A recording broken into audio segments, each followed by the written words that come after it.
Hey, everybody, it's Friday. So happy to see you. And it's been 19 days of March so far. Can't believe it. And we are ahead of the curve. I'm waiting for Jimmy, but I'm going to get started today so that we can get through in time. We have 0.65 months of inventory. We inched up just a little bit. We have 2,525 homes available. We just listed 146 yesterday. I love that number. Everybody's getting the message out there, right? That's wonderful. We put 126 under contract and closed 100.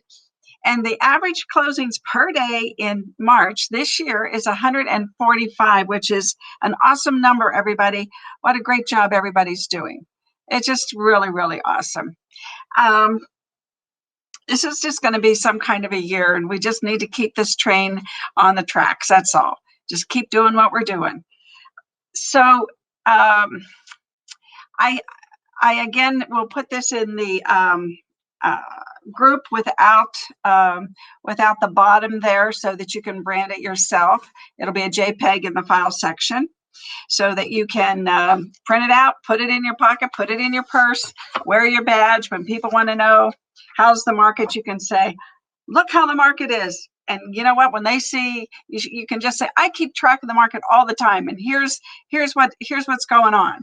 And believe me, you will be someone that they're going to want to know, like, and trust because you are on the ball. So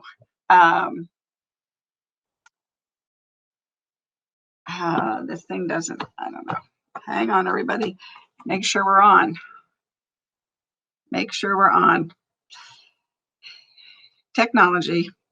It looks like there may be a problem. Hold on. Let's see. Let's go to Ruthie Rocks and see if it's on there. Yeah, it is. I don't know. It on my screen, it just says I haven't started yet. So, but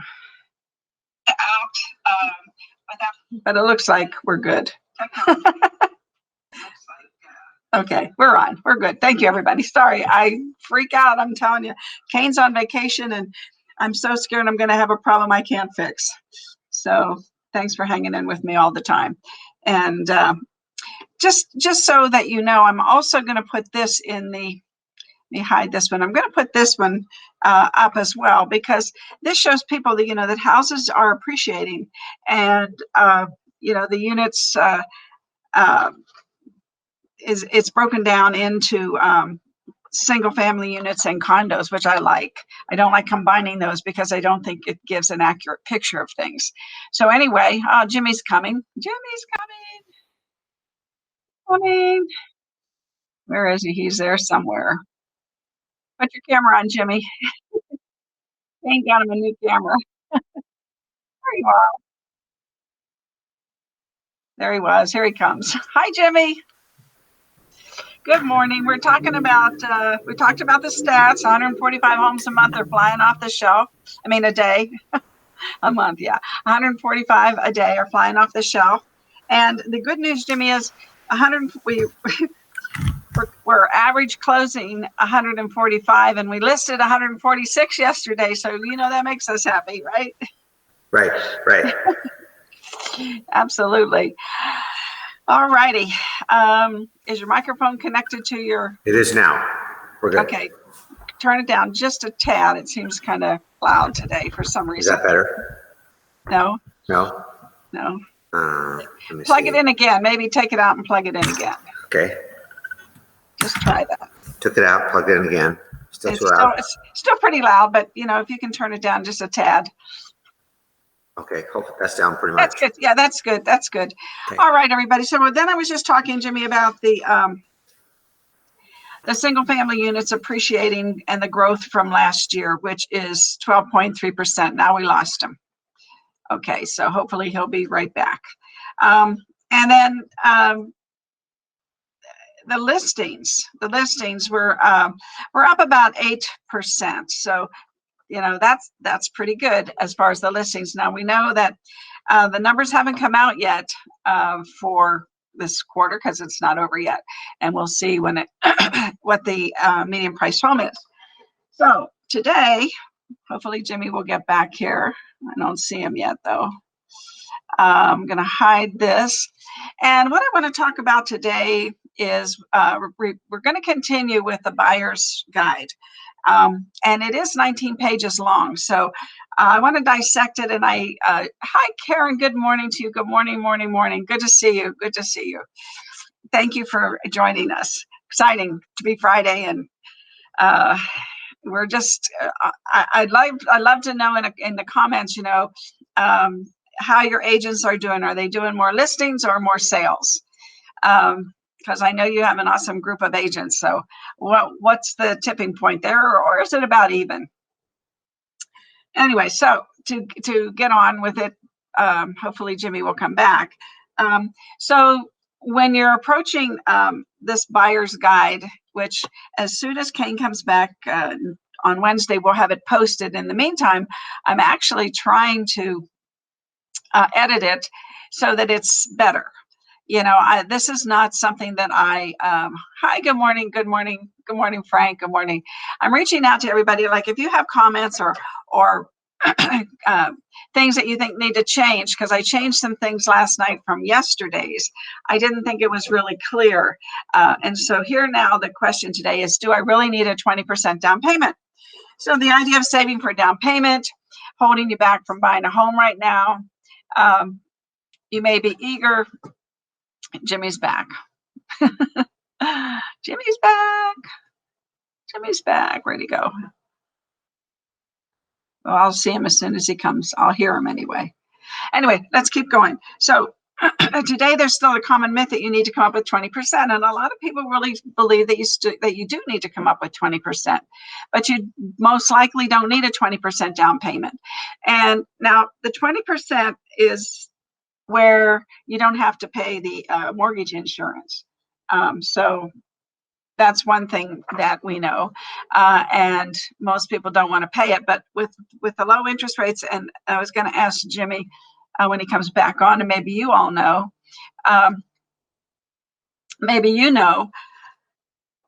how that has changed with the low interest rates. I don't know if the insurance rates have changed, but I think that's a good question. And I just now thought of it, and I'm going to find the answer. And Karen's saying, unfortunately, they're struggling with trying to get buyers under contract. We are trying to list, though. Yeah, I know. And it's frustrating. And so yesterday we went over, there's 5 things that people can do to possibly get their offer accepted. And I thought one of them, Jimmy's back. I thought one of them that I really liked is that the lender called the selling agent and verify the fact that, your buyer is strong. Here, I think he's coming back. Hi, Jimmy. We missed you there for a few minutes. Am I too loud? Yeah. Just, okay. I don't know why. Not anymore. I can't hear you, so I don't know what's going on. You can't hear me. That's not good. I think everybody else can. Let's see. It says my mic is muted. Okay, and I did it. I turned it on and off to see if that would help. Okay. So talk. I'm going to see if you're on the. Okay. The most of those 5 points, having the lender call the listing agent was really good, but I like the sending the reviews. Send the reviews, yes. and then people know what other people are saying about you. I thought that was an excellent suggestion. Yeah. And Karen is saying that, I was asking, if they're doing more listings or they're doing more sales. And she said they're struggling, to get the buyers under contract, but they're also trying to list. Of course, that's an ongoing systemized job that we have. But yeah, struggling to get the buyers under contract. And you liked the idea that the seller, first of all, the lender call the selling agent, and then also send reviews. Yeah. And that's the one that you really like. I do. And you commented about the lender checklist.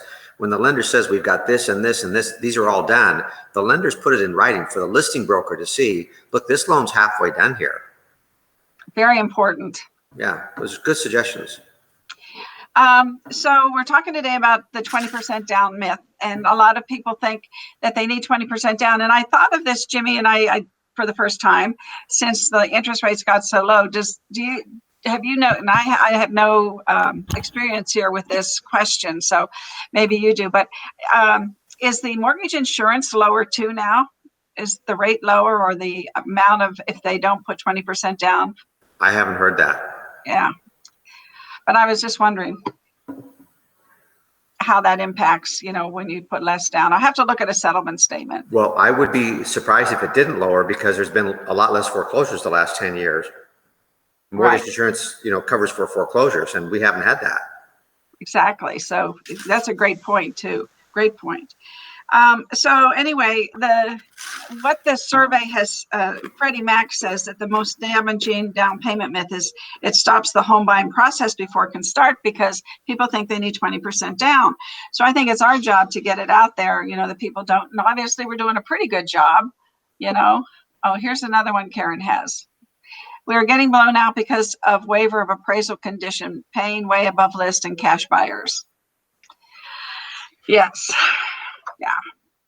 I don't know how to address the waiver of the appraisal condition, because if they don't have the extra money, then what do you have to say?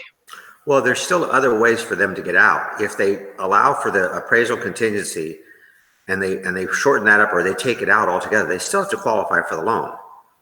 And if the lender's going to say, look, if it doesn't appraise and you don't have the extra money, I'm going to give you a decline letter on your loan. So you might not be getting out based on the appraisal, but you're going to get out based on the fact that you can't qualify because you don't have the cash. So I would talk to my lender, can I get a decline letter from you that says I can't get my loan if the appraisal doesn't come in? Because if I leave the appraisal contingency in there, I'm going to get blown out. That's a good idea. So how would you word that? Well, there's already a paragraph in there that says buyer's loan contingency is different than the appraisal contingency, and they're both in there. So Yes. Usually a lot of agents are putting 21 days for the appraisal and 30 days for the loan.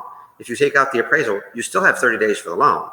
Just get your appraisal done, and if it doesn't come in, if the lender says, I'm sorry, I can't give you the loan. Okay, I got blown out on the loan contingency, not on the appraisal. Great idea. Great idea. I love that, Jimmy. I hope everybody heard that. That's a great idea. The lady that told me that yesterday or day before has closed 28 deals this year so far. That's the one who told me that. Wow. Well, do you hear that, Karen? That's a great idea. So that's something we can, notify our agents, send them an email, blast them with a text or something, and let them know that that's a great strategy. It's a great strategy. I love it. Thank you. Thank you.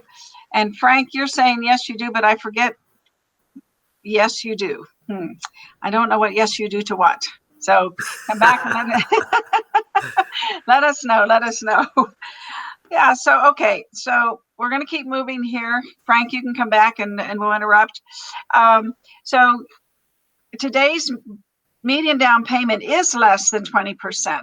So first-time home buyers make up, they're putting down an average of, 7%. 7% of them, I'm trying to read how this chart is. 7% of the first-time home buyers are putting down less than 10%. 12% of all home buyers are putting down less than 15%. And 16% of repeat home buyers are putting down 15% or less. Is that how you read that? That's kind of a confusing chart. Yeah, it's small. I have to print those out. When you're done with your show, I have to print this stuff out to see. Okay, yeah. So if you're a first-time home buyer and you're putting down 7%, that's still high. Understand that there are programs allowing qualified buyers to purchase a home with a down payment as low as 3.5%. Right. And there are options like VA and USDA loans with no down payment requirements for qualified applicants. And Karen, she already told everybody, yes, good. Told everybody about the contingency situation. Frank says insurance, anything less than 20%. Yeah, there's still insurance. Frank, is it lower than it used to be is our question, because I don't know. I don't know if, like Jimmy said, because we have fewer foreclosures in the past 10 years. 10 years, yeah, 10 years. So, have they lowered the insurance rates? That's the question, I believe. And this is saying it's important for potential home buyers to know that they likely don't need a 20% down payment. And the bottom line is, don't let the down payment myths keep you from hitting your home ownership goals. If you're hoping to buy a home this year, let's connect to review your options. And again, this is in the buyer's guide that you can send out to your sphere of influence, to your buyers, whatever. So I was saying earlier, Jimmy, that I am making some adjustments to it.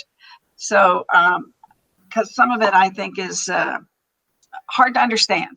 And so by the time Kane gets back, it'll be next Wednesday, it'll be uploaded and it'll be a little different. So let's go move on here.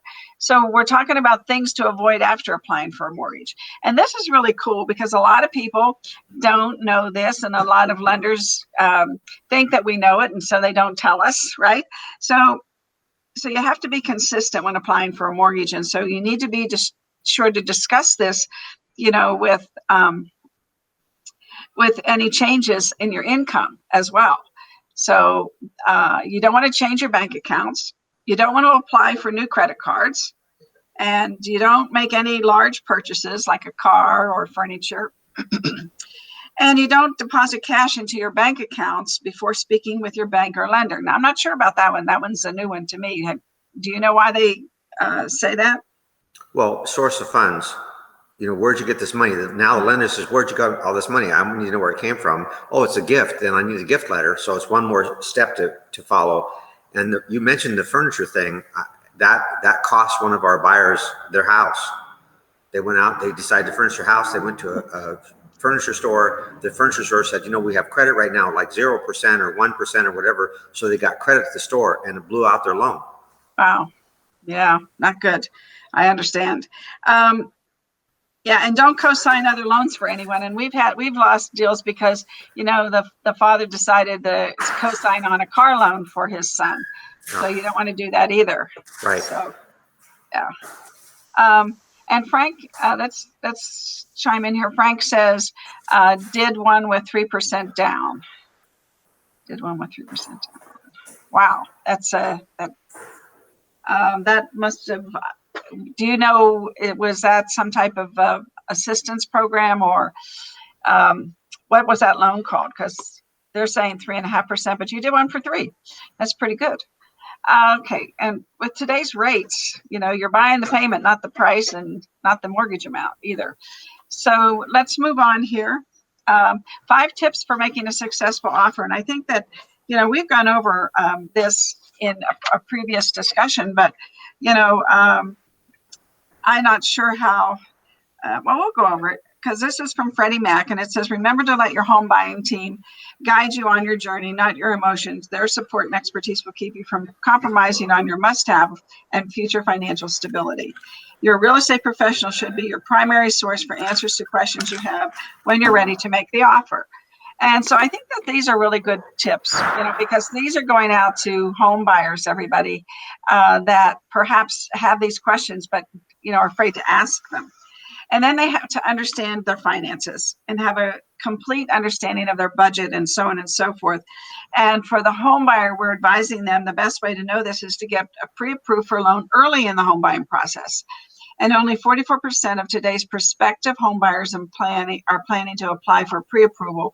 So be sure to take this step so you stand out from the crowd. And it shows sellers you're a serious and qualified buyer, and you can give a competitive edge if you're entering a bidding war. And we gave some of those tips as well yesterday, which I'm going to add those to this guide. Well, I think that's more for realtors than for, but I'll see how I can work it in there so it makes sense to the buyers and help with getting the offer.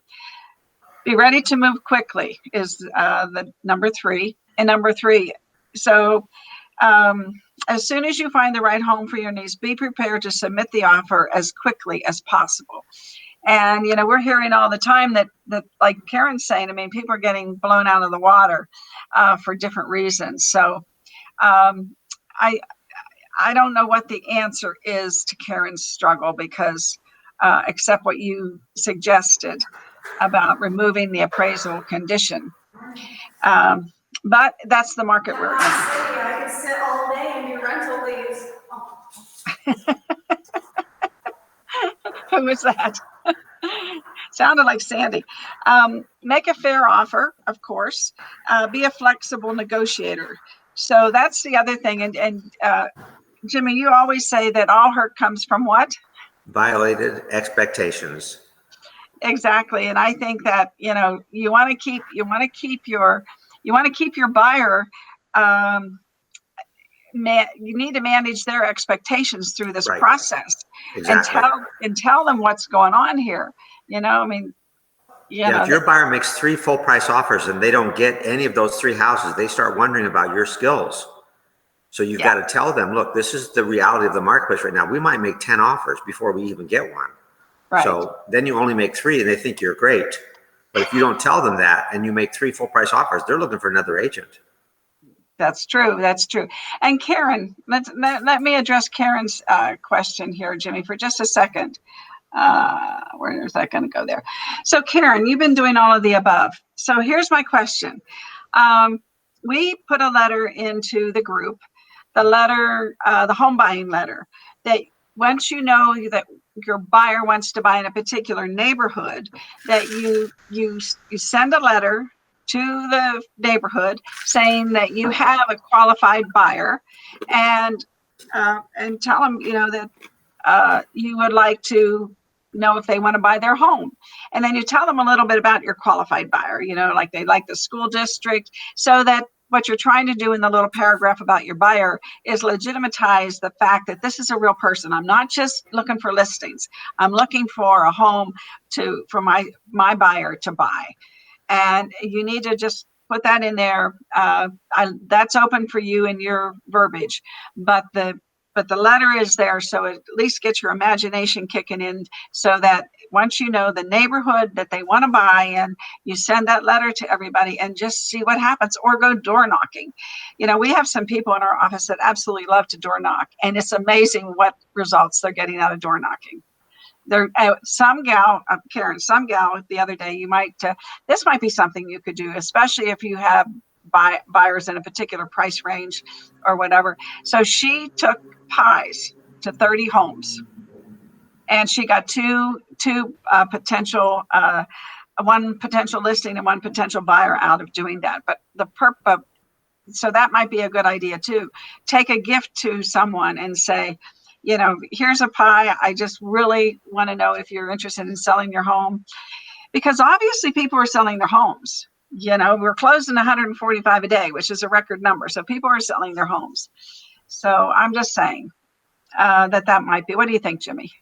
Well, we have been talking about how to work buyers for this last week, and we've given a lot of tips and techniques, and some that I've never heard of, and I've been doing this a long time. So I think this has been a really good week. I need to change gears for about 3 minutes when you're ready. No, go ahead. Go ahead. I had lunch with Diane Holly and Sandy Thomas yesterday. They're both property managers. Diane was in one of our classes at Agent Formula. Yeah. And she made a comment, and she said, now I need 9 hours of property management. So I said, well, let's write a class on case studies. So these girls had me spellbound for an hour while we had our soup at Panera. And they were telling me stories about going to court, and this happened, this judge said this, and this judge said that. So I told them I was going to write a class for Agent Formula, give them credit as co-authors. So from you, Ruthie, I need 1 or 2 case studies where we say, okay, here's what happened, what would you do? And then say, okay, get the student's answer, and then say, okay, here's what actually did happen. One of the cases Sandy had where the judge told her, look, this carpet cleaning, that's normal wear and tear. You can't take that out of the security deposit. Don't come to me anymore with carpet cleaning as a cost out of the security deposit. I don't want to see it. That's from a judge on the bench. I've never heard that before. And Diane said, well, there's a list there's some list that says this is what's normal wear and tear. If you put pictures on the wall and you leave the nails there, that's normal wear and tear. You can't charge the center for taking the nails out. She said, there's a list. And I guess it's a code or regulation. So we're going to write this class. So I was going to tell you, I need 1 or 2 examples, cases that came up. Okay, here's what happened. What would you do? And then we say, here's what actually the result was. Okay. So we're going to work on that next week. And Super. the new statutes that the legislature is in session right now, and there's a lot of property management stuff that we cannot talk about until it passes. But by the time we're done writing this class, the legislature is going to be close to over. Some of those bills may have already passed, and they might have been even signed by the governor by then. We'll see. So I know that some of those items in the legislature are going to be very detrimental to our industry, especially the one about the applications. And I know that people, before the last set of bills passed, I got emails from other agents just saying, please contact the legislature and tell them that this is going to hurt our industry and why.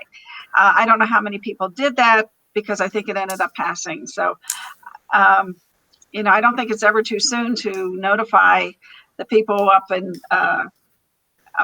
Carson City. Is that where they're still meeting? Yes, yes, Yeah. it is. And Sandy Thomas talked about a couple of the legislators that have apartment complexes that are very biased about how they're trying to put this together. And Sandy said I'm thinking maybe you want to do a show next week and invite a couple of property managers as guests, because there's a lot of property managers out there that are faced with all kinds of hardships right now. Or maybe Rocky Finseth from Carrera, Nevada, and say, look, what's going on up at the legislature? You need to give us a 10-minute version or 15-minute version.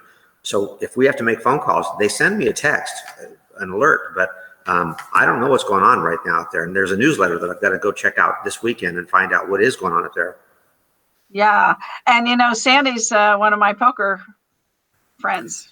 She said that. And I told her after lunch, I said, there's no way I'm playing poker with you. After all the stories she told me, you can invite me all you want. I'm not coming to play poker with that woman. She's tough. She is a tough cookie. I love Sandy. So you got Joan Cups. Yes. And Sandy Thomas. Right. You'd have to get me drunk before I show up there. Oh, we have so much fun. It's a riot.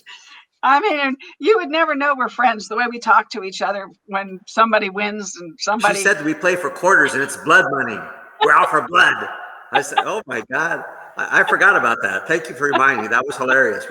After she told me that, she manages about 400 properties, and she had some really good stories about the judges that are on the bench, some real world experience. So she's going to be one of the contributors to the class. So she'll be able to teach the class. You'll be able to teach the class. Diane will be able to teach, whoever wants to teach it. Yeah, that'd be great. That would be great. I don't think we can teach enough about property management. Well, they need 9 hours now instead of 3. So it's going to be a big difference. Big difference. Just segueing back here, Frank, these comments. I always speak on what it takes to get the deal done. It's been working. Great comment. Thank you so much. And Karen's saying, yes, a couple of her agents are going to go door knocking. Go door knocking to get for particular buyers. They can go door knocking. If you've got agents in your office, that need properties, they can go door knocking. Yeah, great idea. And Karen, of course, you're a Buffiniite. They have been doing Popeyes to their farm. Great. Well, that's super. And, I'm sure you've probably already done this, Karen, and Jimmy, you probably do this too in your office meetings. Like we always do wants and needs. I have a buyer, and then somebody says, well, you know what? Maybe I'll approach this person who might want to sell their home. So networking is a great way and we haven't been able to do it that much because of COVID. So anyway, thank you all for all your comments. They've been great. So Jimmy, yes, we'll put together that class. I'm very excited about that. And I was going to reach out to you today privately, but I just ask you now that, we've got those classes and I have resent everything. Is there anybody that could ask what's the holdup with our classes? I will make a phone call when we get off the line. Yeah. Okay. I appreciate that. Okay. All right. So what's going on this week? We didn't finish this, our buyer's guide, but we got more time next week. Let's see. What's going on, Ruth? What's going on? We have a cybersecurity class next Thursday, March 25th from 10 to 1. If you come to the classroom, just bring a mask and you get a free lunch. Did we find out if you have to wear a mask if you've been vaccinated? Did somebody find that out for us? I haven't heard a definitive answer, no. Yeah, me either. So anyway, wear a mask, you get a free lunch. And we're filling up the classroom pretty much with social distancing, of course. And is it 6 feet or 3 feet? Did it change? Is what? Did social distancing, did it change from 6 feet to 3 feet? Oh, that's possible because the restaurants are now 50% instead of 25%. Yeah. So I don't know, maybe. Yeah, I think so. I think everybody loves coming to class. And the Zoomers, I lost Jimmy. Gosh, poor Jimmy. Okay, let's see. I'm going to continue here and show you that then on Friday, Jimmy and I are teaching the write the RPA to close, and we'll go over some of these techniques in this difficult market that we have. And you know, Karen, like maybe some of your agents can just come to the class. Maybe they don't need the credits, but they might learn something, some of this advanced strategies that Jimmy and I teach, and it might help them. So it's $18 for 3 hours. And if they come into the classroom, they get a free lunch. So it's almost free. The Zoomers, well, you get to watch it from the comfort of your home. And that's next Friday, 10 to 1. Write the RPA to close. And then Thursday, the great class. And I think Jack's going to be on my show tomorrow. We're going to talk more about things that are going on in the cybersecurity world. But come to class, get your ethics credits, and he teaches you 4 important things. We teach you 4 important things, and you need to know those things, and you won't be disappointed. It's a great class. Everybody raves about it. So that will be free lunch as well. Wear your mask if you're coming to the classroom, and otherwise, you know, you can Zoom from the comfort of your home. We love you all. Tomorrow I will be on at 9 o'clock with Marketing Max and Jack Lindberg talking about cybersecurity. So we'll see you then. Have a wonderful Friday. I love you all. Thank you. Love your support.